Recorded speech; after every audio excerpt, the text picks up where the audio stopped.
नमस्कार. आज मी आपल्या सगळ्यांना भेटतो. तो दिवस म्हणजे महाराष्ट्र दिनाची पूर्वसंध्या. उद्या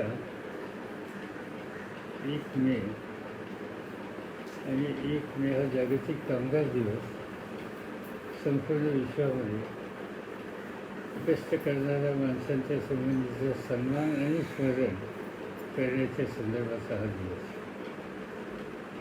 आणि म्हणून या सर्व कष्टकरी वर्गाच्या संबंधीची कृतज्ञता व्यक्त करणं ही तुमची माझी सगळ्यांची जबाबदारी. महाराष्ट्राच्या दृष्टीनं आणखी एक महत्त्वाचा दिवस आज हा 1 मे साजरा केला जातो.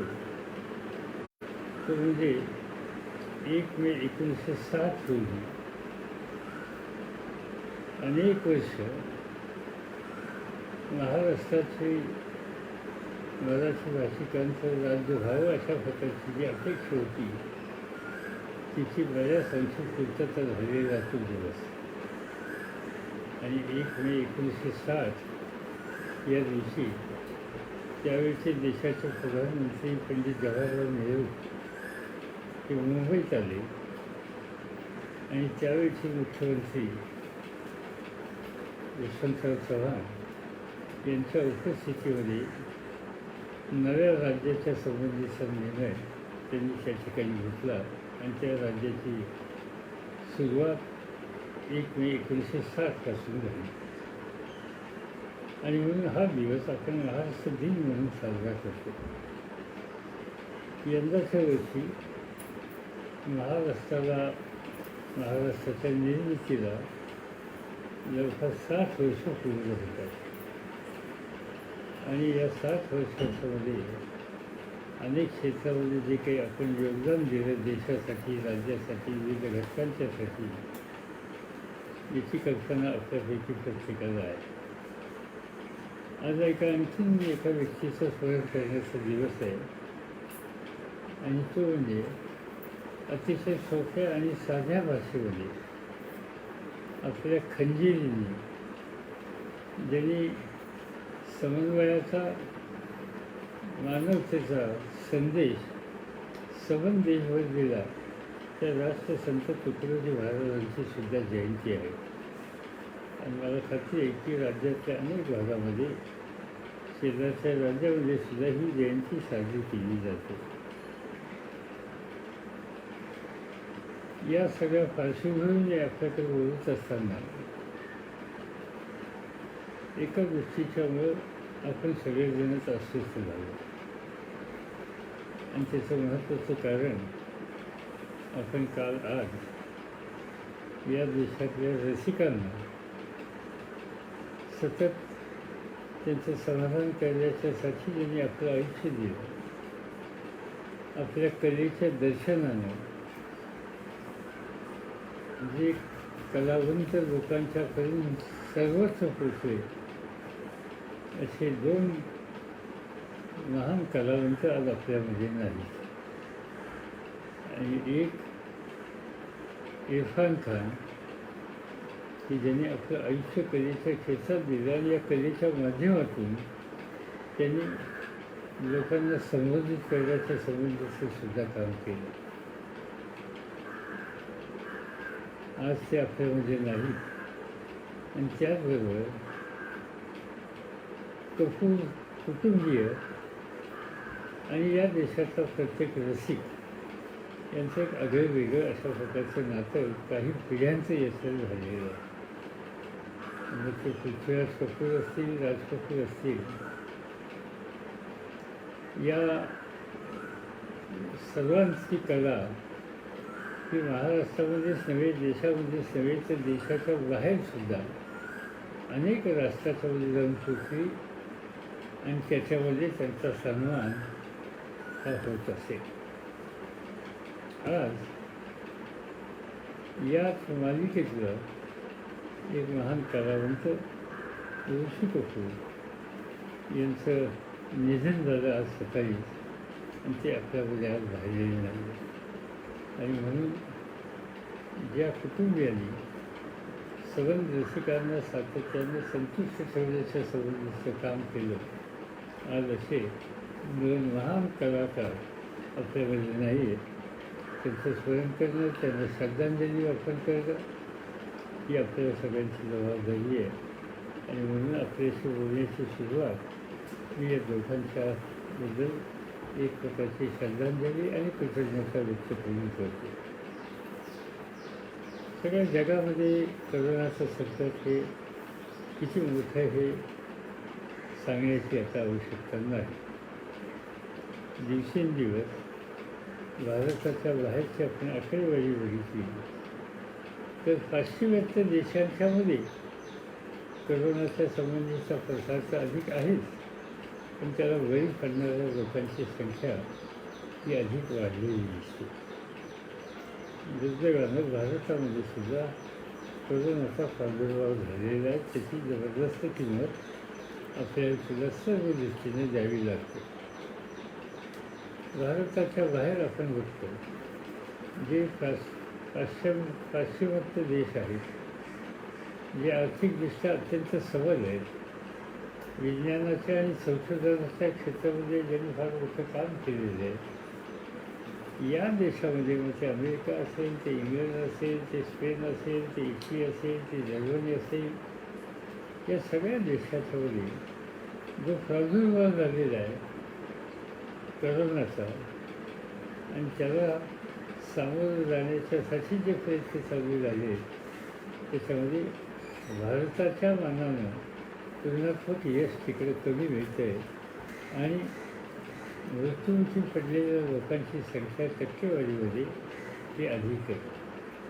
आपण अशी अपेक्षा करूया की लवकरच त्याही परिसरामध्ये स्थिती बदलेल आणि ज्या पद्धतीनं भारतामध्ये या सगळ्या परिसराच्या संदर्भात, प्रश्नाच्या संदर्भात जे प्रयत्न केले गेले तज्ज्ञांनी, वैद्यकीय क्षेत्रातल्या लोकांनी, जाणकारांनी आणि लोकांच्या सहकार्याने, तशी स्थिती इतरत्र सुद्धा निर्माण व्हावी. आज आपल्या देशामध्ये जर आपण बघितलं तर संख्या ही वाढती आहे. जवळपास 33,000च्या आसपास पेशंटची संख्या आहे. त्याच्यामध्ये जवळपास 1,074 लोक मृत्युमुखी पडलेले आहेत आणि 33,000मध्ये 8,325 लोक पेशंट हे उपचारानं बरे होऊन आज ते घरी गेलेले आहेत. हे संबंध देशाचं चित्र. आणि महाराष्ट्राचा जर आपण विचार जर केला तर महाराष्ट्रामध्ये 9,915 ही काल संध्याकाळपर्यंतचे आकडे आहेत. साधारणतः पेशंटची संख्या आहे. त्याच्यामध्ये 432 व्यक्तींचा मृत्यू झाला आणि उपचारानं घरी गेलेले 1,593 लोक आहेत. आज हे चित्र दिसते. भारताचा ज्यावेळेला आपण विचार करतो त्यावेळेला अधिक संख्या आपल्याला मुंबई, पुणे, जळगाव, मालेगाव, औरंगाबाद आणि पुणे जिल्हा या सगळ्या परिसरामध्ये ही संख्या अधिक आहे. विशेषतः मुंबई आणि पुणे याच्यामध्ये ही संख्या अधिक आहे. त्याच्या खालोखाल नाशिकमध्ये मालेगाव महानगरपालिकेच्या कार्यक्षेत्रात सुद्धा पेशंटची संख्या ही अधिक आहे. मुंबईमध्ये आणि पुण्यामध्ये संख्या अधिक असली तर त्याच्या कारणामध्ये गेल्याच्या नंतर असं दिसतं आहे की बहुसंख्य जो या शहराचा जो भाग आहे त्या ठिकाणी अशा प्रकारचं संकट दिसत नाही. पण काही ठराविक पॉकेट्स आहेत जिथं स्लम्स आहेत, झोपडपट्टी आहे, ज्या ठिकाणी लोकांची गर्दी आहे, एका लहानशा जागेमध्ये अधिक लोक राहतात आणि सोशल डिस्टन्सिंगच्या संबंधीची काळजी घेण्याची इच्छा असताना सुद्धा त्याला मर्यादा आहेत आणि त्याचा दुष्परिणाम म्हणून दुर्दैवानं त्याच्यातून या रोगाचा सुद्धा फायदा होतो. आणि म्हणून आज आपल्याला मुंबई काय, पुणे काय यामध्ये याची संख्या अधिक दिसते. पण त्याला आणखीन एक कारण आहे की इथल्या महानगरपालिका आणि बाकीच्या सगळ्या शासकीय यंत्रणेनं एकंदर रुग्णांची पाहणी करण्याच्यासाठी, केस करण्याच्यासाठी फार मोठ्या प्रमाणात कार्यक्रम हातामध्ये घेतलेला आहे. आणि या केसमधून आपल्याला हे नजरेसमोर येतं आहे की यामध्ये सर्वच काही कोरोनाचे पेशंट असतात असं नाही आहे.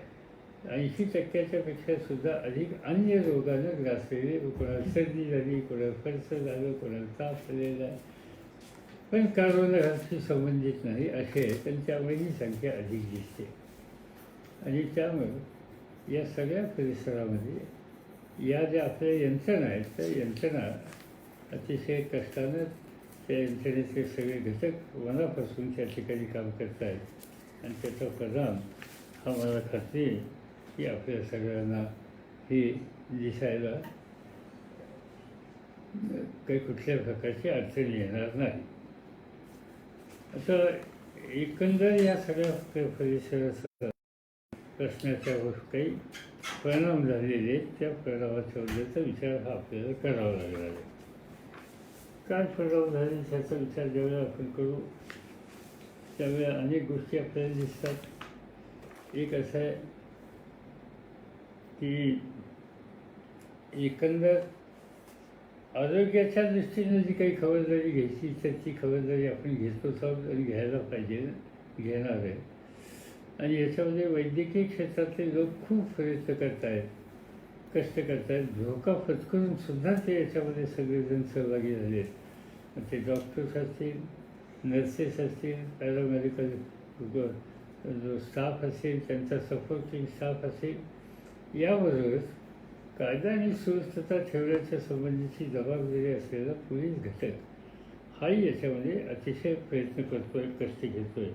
आणि ज्यामुळं आज ही इतकी परिस्थिती दुरुस्त होण्याच्यासाठी या सगळ्या गोष्टीची मदत ही आपल्याला होते.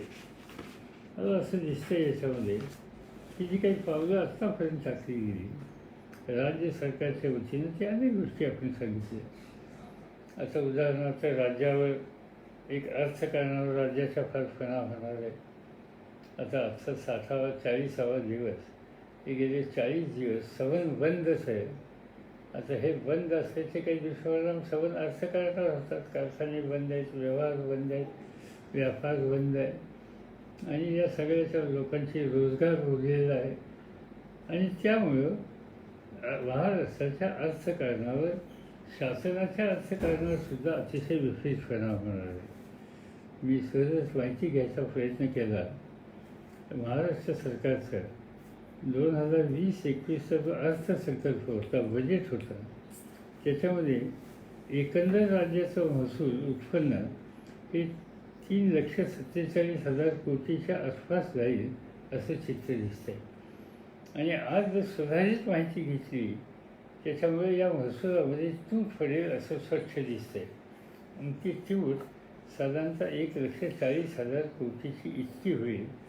याचा अर्थ एकंदर येणाऱ्या उत्पन्नापैकी 40% उत्पन्न महसुलाचं हे कमी होईल. आणि याचा परिणाम एकंदर राज्याच्या सगळ्या विकासाच्या विविध प्रकारच्या कामावर विपरीत झाल्याशिवाय राहणार नाही. आणि म्हणून एक आर्थिक संकटसुद्धा, आरोग्यविषयक संकट आणि त्यानंतरचे आर्थिक संकटसुद्धा हे आपल्या सगळ्यांच्या समोर अतिशय महत्त्वाचं आहे. आणि म्हणून आम्ही देशाच्या प्रधानमंत्र्यांना या सगळ्या प्रश्नाच्या संबंधीची कल्पना यावी म्हणून त्यासंबंधीचं सविस्तर टिपण की त्यांना देशाच्या अर्थमंत्र्यांना पाठवलं.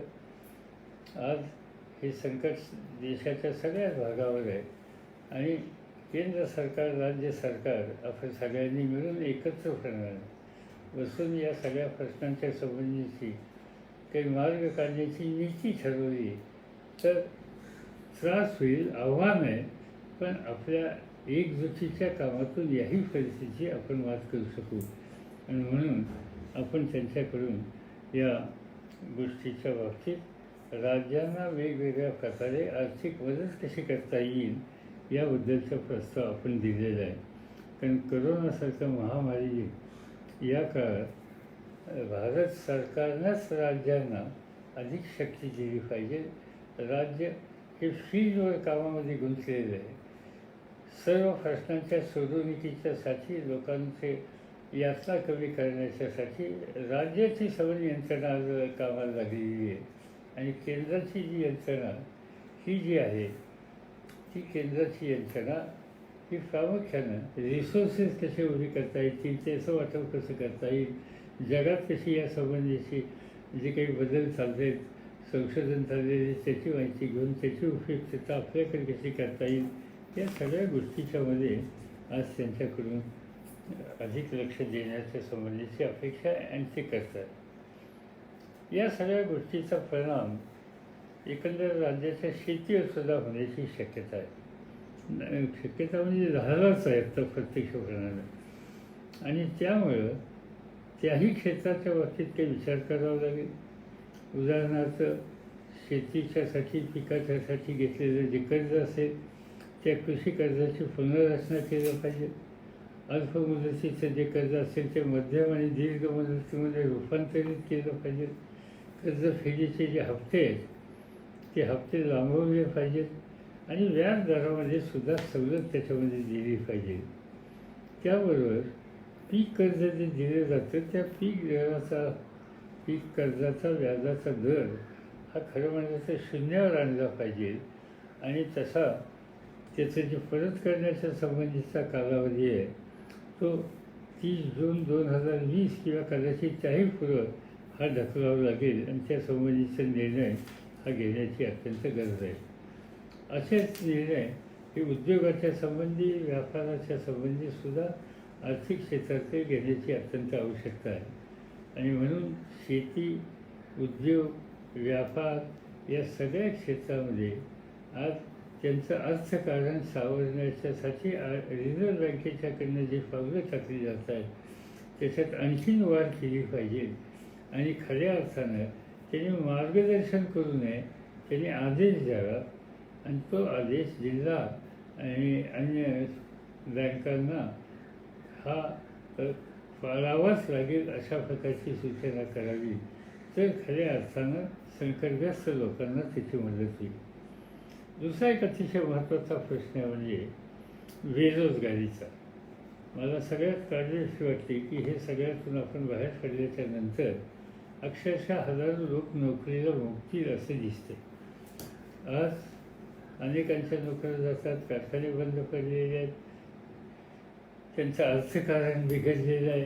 आणि त्यामुळं अनेक ठिकाणी आज लोक नोकरीतून बाजूला गेलेले आहेत. आपण बघतो की बाहेरच्या राज्यात काही महाराष्ट्रातले लोक कामाच्यासाठी गेले, त्या तिथलं काम सोडून इथे यायला लागले.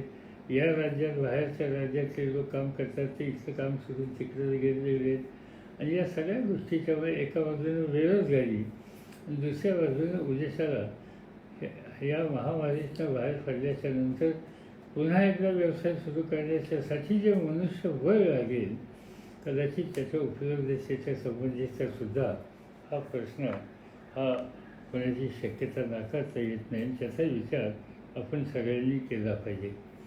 हा सवन व्यवसाय, कारखानदारी व्यापार हा चालेल कसा याबद्दलचा विचार करून सोशल डिस्टन्सिंग हा विचार पाळून या क्षेत्रात कसा आपल्याला पुढे जाता येईल ह्या दृष्टीनं आपण पावलं टाकली पाहिजे.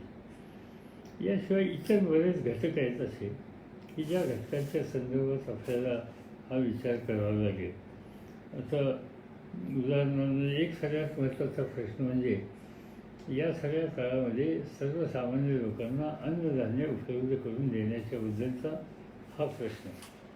आता अन्नधान्याच्या बाबतीत सुदैवानं या राज्यामध्ये हा विभागाची जबाबदारी छगन भुजबळ यांच्याकडे आहे. आणि ते त्याच्यामध्ये ते आणि त्यांचे अधिकारी, त्यांचे कर्मचारी आणि या क्षेत्रामध्ये काम करणारे दुकानदार असतील किंवा आणखी जे घटक असतील ते सार्वजनिक वितरण व्यवस्था कशी मजबूत राहील याबद्दलची सतत काळजी घेत आहेत. आज अन्न सुरक्षा योजनेचा लाभ जवळपास 1,70,00,000 लोकांना रेशन कार्ड त्यांना मिळतं. अन्न सुरक्षा योजनेखाली 7,50,00,000 लाभार्थी आहेत. मगाशी मी सांगितलेलं 1,70,00,000 रेशन कार्ड आहेत आणि त्याचा लाभ घेणारे 7,50,00,000 आहेत. EPLचं केसरी कार्ड घेणारे 71,54,000 लोक आहेत आणि EPL केसरी कार्डधारक लाभार्थी जवळपास 3 कोटीच्या पुढे आहेत. आणि आज आपण अनेक या बाबतीतले निर्णय राबवतो. उदाहरणार्थ राष्ट्रीय अन्न सुरक्षा योजनेच्या मार्फत आपण ऑलरेडी जवळपास 6,68,00,000 नागरिकांना धान्य वितरित केलं. प्रधानमंत्री गरीब कल्याण अन्न योजनेचं मोफत तांदळाचं वितरण हे जे एप्रिल ते जूनपर्यंत लाभार्थीला प्रति महिना 5 किलो मोफत तांदूळ देण्याची जी योजना आहे त्या संबंधीचा विचार सध्या ही 2 एप्रिलपासून हे 5 किलो मोफत तांदळाच्या संबंधीचे वितरण आता सुरू झालं. आणि हे धान्य एप्रिलच्या नंतर मे आणि जूनमध्ये सुद्धा त्या महिन्यात उपलब्ध करून देण्याच्या संबंधीचा निर्णय त्यांनी घेतलेला आहे. त्याशिवाय केसरी शिधाधारकांना सवलतीच्या दरामध्ये आपण धान्य देण्याचं वितरण केलेलं आहे. काही ठिकाणी प्रत्यक्ष काम सुरू झाले, काही ठिकाणी उद्या 1 मेपासून सुरू होईल.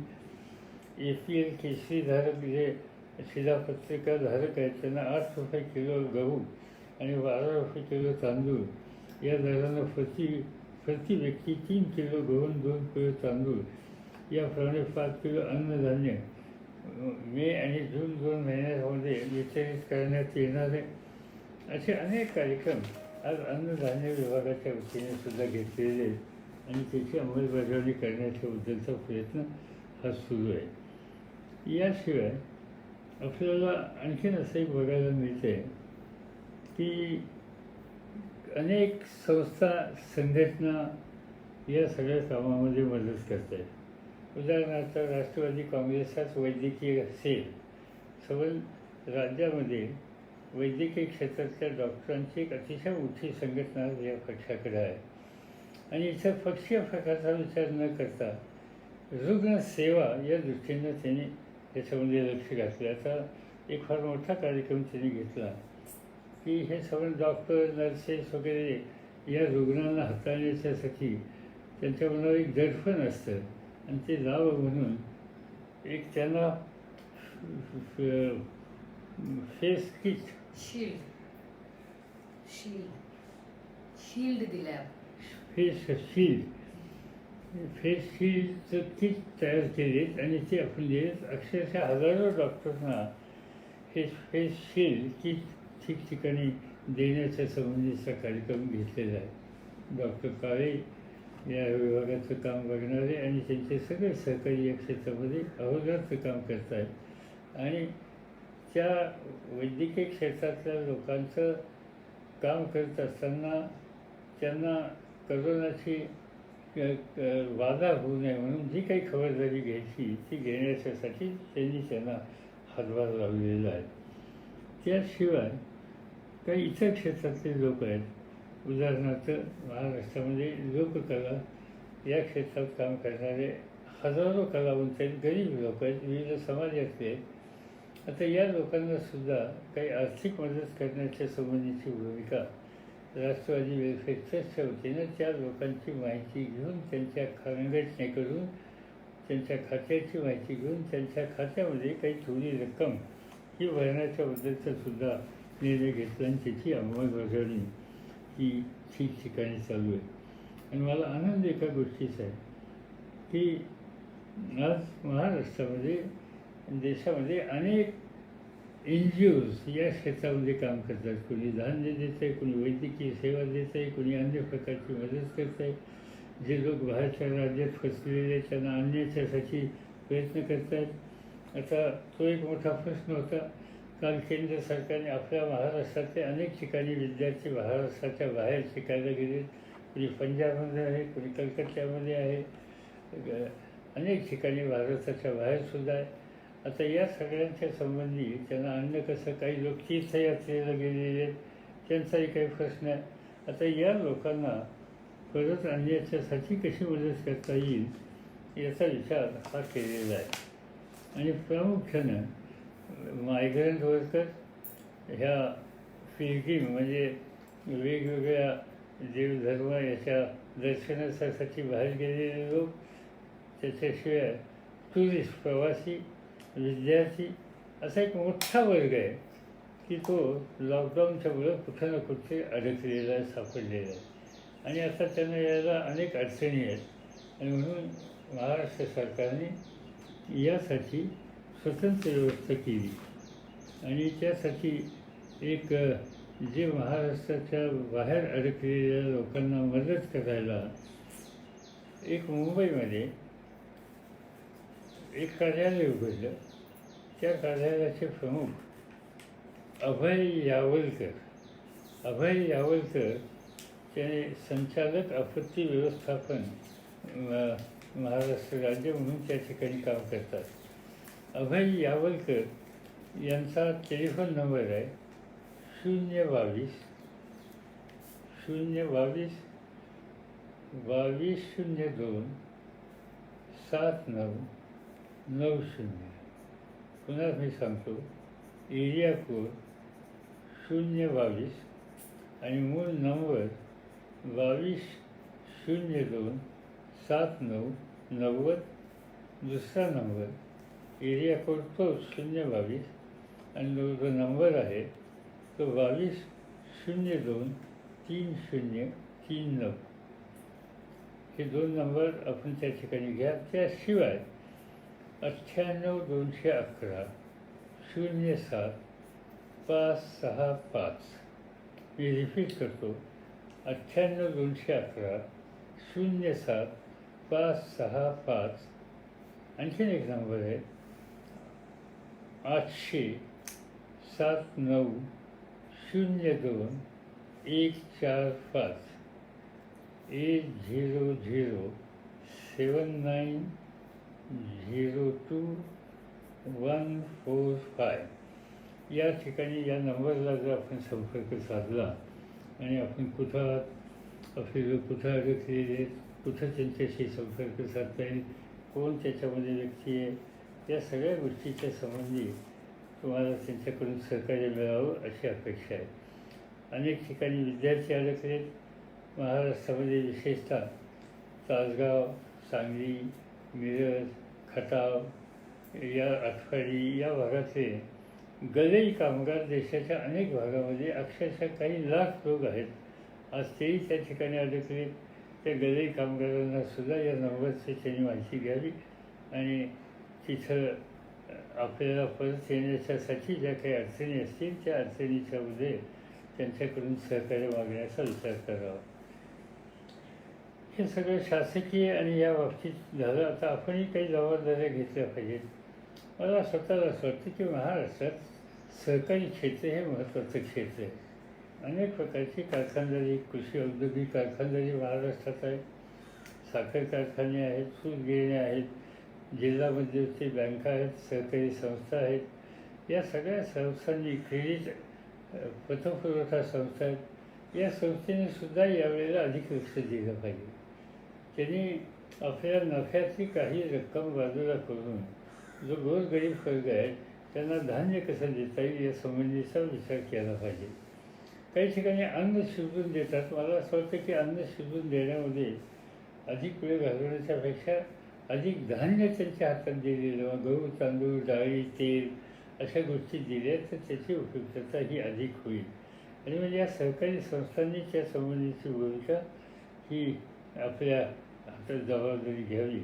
आणि मला खात्री आहे की त्याची मदत ही संकटग्रस्त लोकांना ही निश्चितपणानं झाल्याशिवाय राहणार नाही. याशिवाय आपल्याला असं एक दिसतं की काही घटकांच्या संबंधी अधिक आपण सहकार्य करायची गरज आहे. आता उदाहरणार्थ बँका. आता बँका ज्या आहेत, माझी माहिती अशी की या महिन्यामध्ये जवळपास 9 दिवस बँकांना सुट्ट्या आहेत वेगवेगळ्या प्रकारच्या.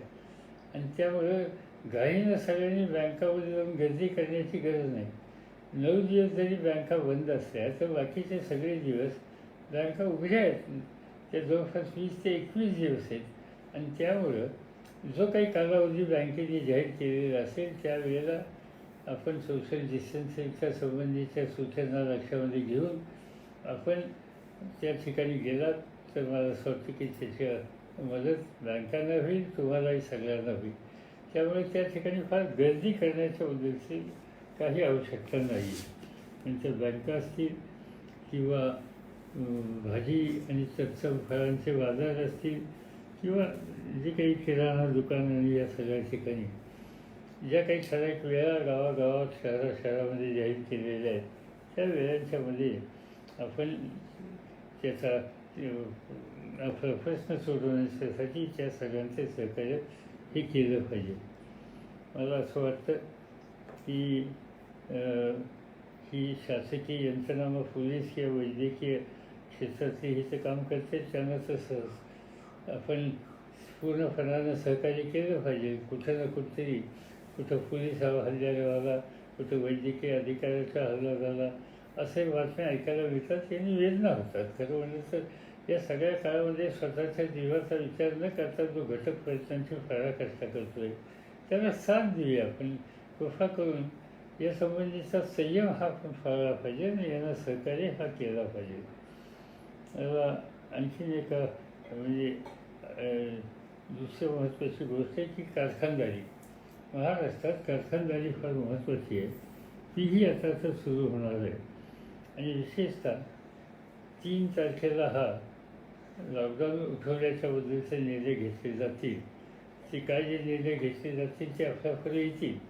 कदाचित मुंबई आणि पुणे शहराच्यामध्ये वेगळा निर्णय, कदाचित बाकीच्यासाठी वेगळा निर्णय अशी होण्याची शक्यता नाकारता येत नाही. पण उद्याचा लॉकडाऊन उठवला म्हणून सगळ्यांनी लगेचच गर्दी करण्याचं कारण नाही. नेहमीसारखी परिस्थिती आहे हे लक्षामध्ये घेऊन आपण ज्या काही सूचना शासनाच्या, स्थानिक स्वराज्य संस्थांच्या या संदर्भातल्या 3 तारखेच्या नंतरच्या असतील त्या आपण सगळ्यांनी कटाक्षाने पाळण्याचा निर्णय, खबरदारी ही त्या ठिकाणी घेतली पाहिजे. हे मला मुद्दाम या ठिकाणी सुचवायचं आहे. अनेक गोष्टी सांगता येतील पण मी काही आणखीन आपल्या सगळ्यांचा अधिक वेळ घेऊ इच्छित नाही. संकट आहे पण संकटावर मात करण्याची हिंमत आपल्या याच्यामध्ये आहे. मागे एकदा मी सांगितलं होतं की अशी संकटं काही आजच पाहिलीच असं नाही. मला स्वतःला आठवतं की तुम्हाला सगळ्यांना आठवत असेल की लातूरच्या भूकंपाच्या वेळेला असंच संकट होतं. 1,00,000 घरं पडली होती, 8,000 लोक मृत्युमुखी पडली होती. पण आपण 2 वर्षाच्या पेक्षा कमी कालावधीमध्ये 1 घरं बांधली. जे संकटग्रस्त लोक होते त्यांना मदत केली आणि ही आपत्ती निवारण काम आपण कशा पद्धतीने करू शकतो, इथली शासकीय यंत्रणा कशी काम करू शकते हे पाहण्याच्यासाठी जागतिक बँक आणि युनायटेड नेशन याचे लोक या ठिकाणी आलेले होते. मला आठवतं की माझ्याकडे राज्याची सूत्र होती तर जागतिक बँकेपुढं हे सगळं इतक्या मर्यादित काळामध्ये तुम्ही कसं आवडलं हे सांगण्यासाठी मला तिचं निमंत्रण दिलं होतं. किंवा आपल्याला ठाऊक असेल की मुंबईमध्ये बॉम्बलास्ट झाले, त्याच्यातले काही शेकडा लोक मृत्युमुखी पडले. पण अक्षरशः महाराष्ट्राच्या शासकीय यंत्रणेनं, पोलीस दलानं जवळपास 24 ते 30 तासामध्ये संपूर्ण शहर भूगोलात आणलं. जगाचे लोक या ठिकाणी पत्रकार आले, एवढा मोठा बॉम्बलास्ट झाले म्हणून बघण्याच्यासाठी. आणि त्यांना या ठिकाणी सगळे कारखाने चालू आहेत, शाळा चालू आहेत, कॉलेजेस चालू आहेत, व्यवहार चालू आहेत, हे पूर्ण असलेल्याचा धक्का बसला. याचा अर्थ हा आहे की संकटावर धैर्यानं मात करण्याच्या संबंधीचा आपला इतिहास आहे. आज आपण त्या इतिहासाचं स्मरण करूया.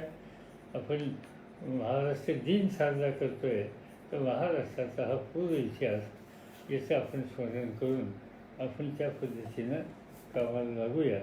माझी खात्री आहे की याच्यात आपण यशस्वी होऊ.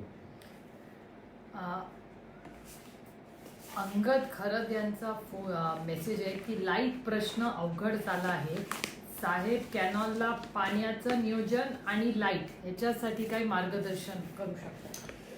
असं आहे की पाण्याचं हा कॅनॉलचं पाणी म्हणजे महाराष्ट्रातलं एकंदर क्षेत्र जमिनीचं बघितलं तर कॅनॉलचं पाणी मिळणारं क्षेत्र हे 10% सुरू नाही आहे.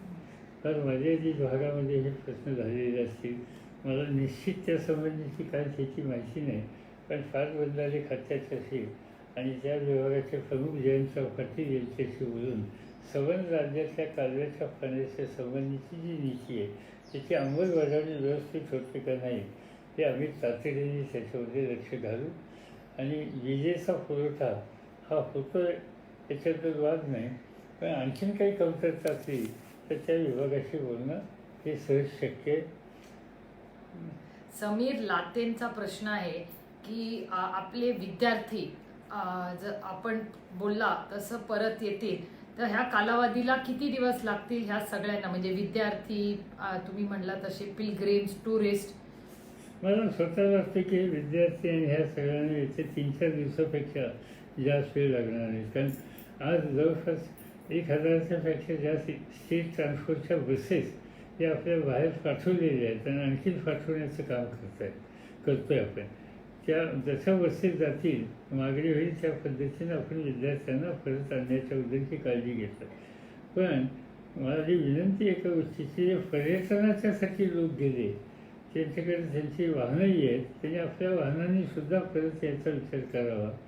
आणि राज्य सरकार मगाशी मी जे आपल्याला उदाहरण माहिती जी दिली की तुम्ही अभय यावलकर ज्यांचा नंबर दिला त्यांच्याशी संपर्क साधल्याच्या नंतर जिथून तुम्ही येणार आहात, तुमचं वाहन येणार आहे, तिथल्या जिल्हाधिकाऱ्यांची संमती आणि आपल्याकडच्या जिल्हाधिकाऱ्यांची संमती ही आपल्या हातात देण्याच्या संबंधीची व्यवस्था केली जाईल. आणि त्यामुळं त्या विना अडथळा आपली वाहनं या ठिकाणी आणण्याच्यासाठी मार्ग सुलभ करणं शक्य आहे. राकेश नखाथे, जे पोलीस बांधव आपल्यासाठी सुरक्षिततेसाठी जबाबदारी पार पडतायत त्यांच्यावर हल्ले होत आहेत, हे प्रकार अतिशय वाईट आहेत. हल्लेखोरांवर कडक कारवाई करावी अशी आमची आणि महाराष्ट्राची इच्छा आहे.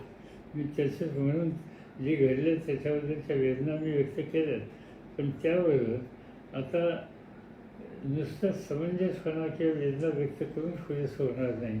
जर हे प्रकार वाढणारे असतील तर त्यासाठी अतिशय कठोर अशा प्रकारची कारवाई करण्याची भूमिका आजच देशाचे राज्याचे गृहमंत्री श्री अनिल देशमुख यांनी जाहीर केलेली आहे आणि त्याचे परिणाम आपल्याला बघायला मिळतील.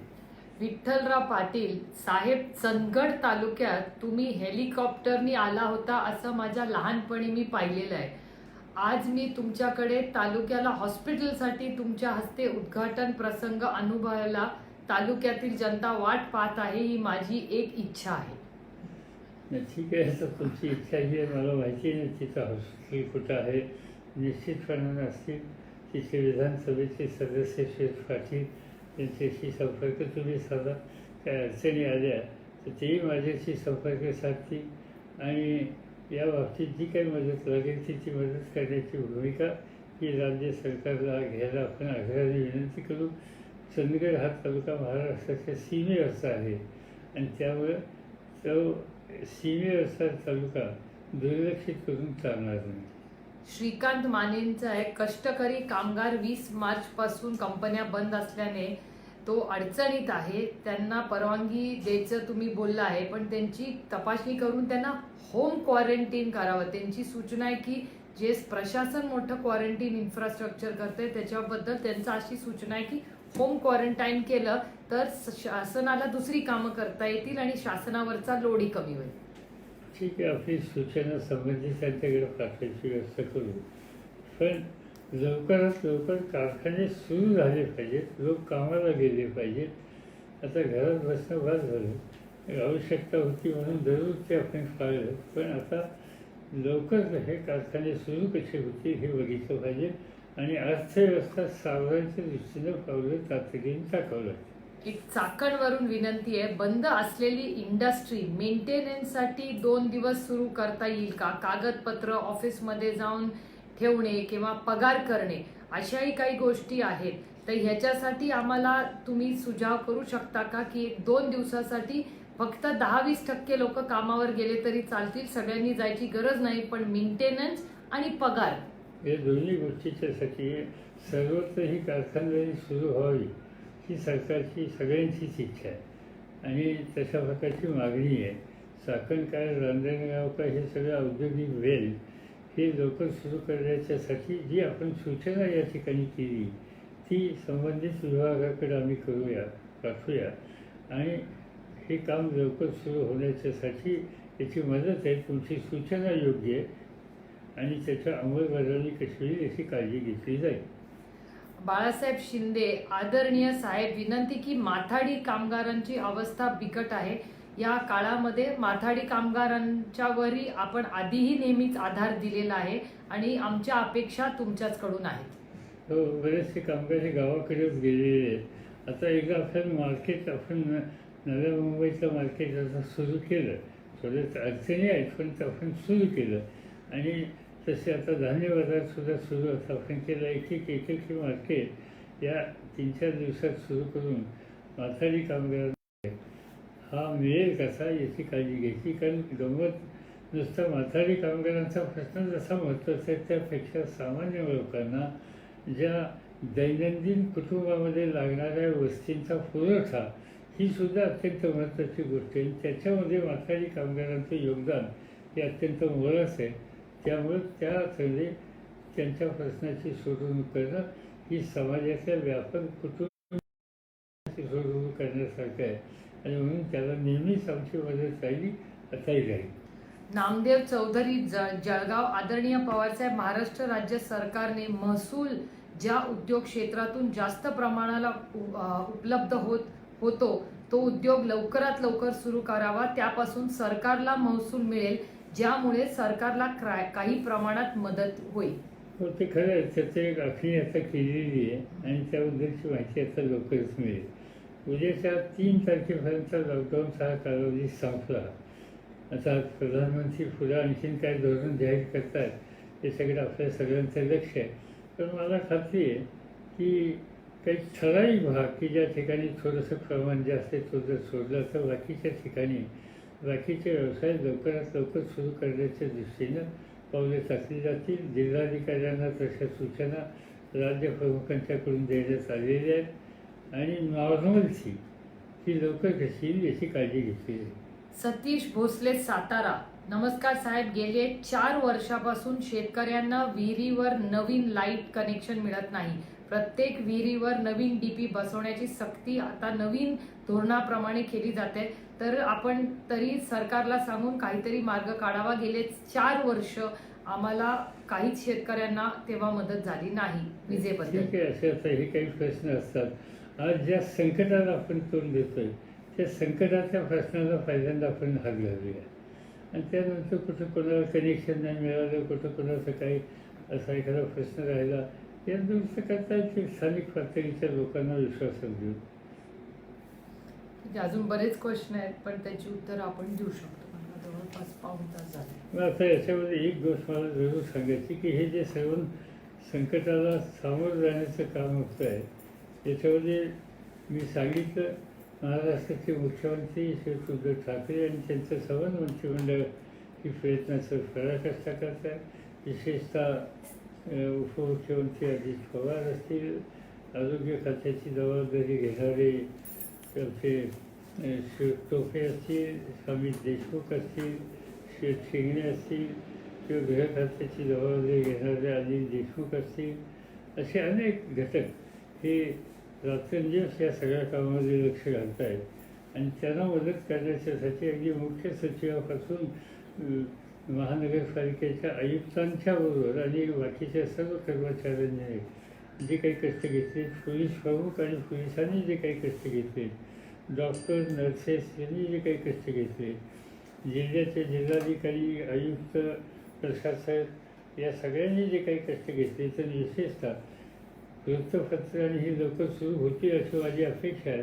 पण तरी मीडियामध्ये आणि प्रेसमध्ये असलेले सगळे घटक आणि सार्वजनिक NGO संस्था या सगळ्यांची मदत ही या सगळ्या संकटातून बाहेर पडण्याच्यासाठी होते. या सगळ्यांचं बद्दलची कृतज्ञता आपण सगळेजण व्यक्त करू, त्यांना सहकार्य करून साथ देऊ आणि या कोरोनाला आपण विजय मिळवणारच ही जी भूमिका घेतली त्याच्यात आपण यशस्वी होऊ. नमस्कार.